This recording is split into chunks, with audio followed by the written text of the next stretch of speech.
මං විදේශිකයන් මුළු ලෝකේ එක්ක ලංකාව සමග තිබිච්ච සම්බන්ධතා ඔක්කොම ඉවරයි. මම හොයාගත්තා දෙවියන් වහන්සේව අදහන්නවද නැද්ද, අදහන්නේ කවුද, අදහන්නේ නැත්තේ කවුද කියලා. දවස් මාසේට දවස් 48යි මාස 6ක්. එතකොට 288යි. මාස 3ක් දවස් 27යි.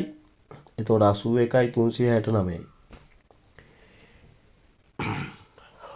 එතකොට ඒක හැදෙනවා මාසෙට දවස් 48ක්.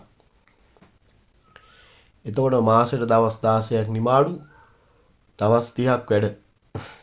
එතකොට ඒකට එනවා මාස 6යි 7යි 8යි 9යි මාස 9ක් එනවා.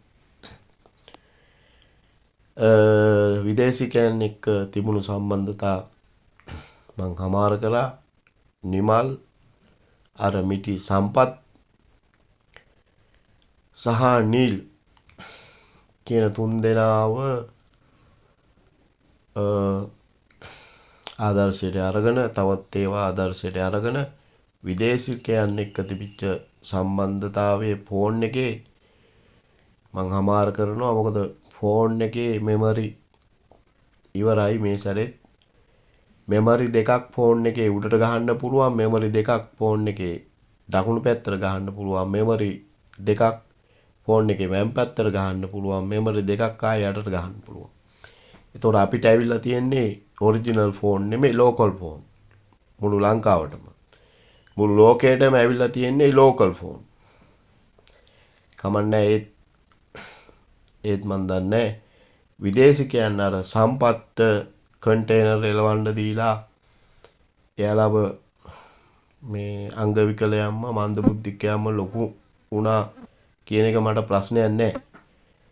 නිමල් නිල් මැරුණු එකත් මම කියන්නේ මේක ඔයාලා දැනගන්න ඕනේ. මම කියන්නේ මේ ඉතාලි ජාතිකයන් ගැන නෙමෙයි කියලා. මම ෆෝන් එකට මේ වෙනකොට 50000ක් විතර ගෙවලා තියෙනවා. මම 20000ක් විතර වෙන්න ගෙවලා තියෙනවා. ලක්මාලි 30ක් විතර ගෙවලා තියෙනවා. මම ෆෝන් එක කෙලින්ම ආයතනයට බාර දෙනවා. මින් පස්සේ මගේ දරුවෙකුටවත් ටච් ෆෝන් එකක් පාවිච්චි කරන්න දෙන්නේ නැහැ. Facebook වල නඩුවක් දැම්මොත් මේ පමණ කල් ඒවට උත්තර ඇවිල්ලා නැහැ. කමෙන්ට් විතරයි. එතකොට Facebook එකෙන් කපා ගන්න ගාන විතරයි. ඒ උන්ට යන ගාන.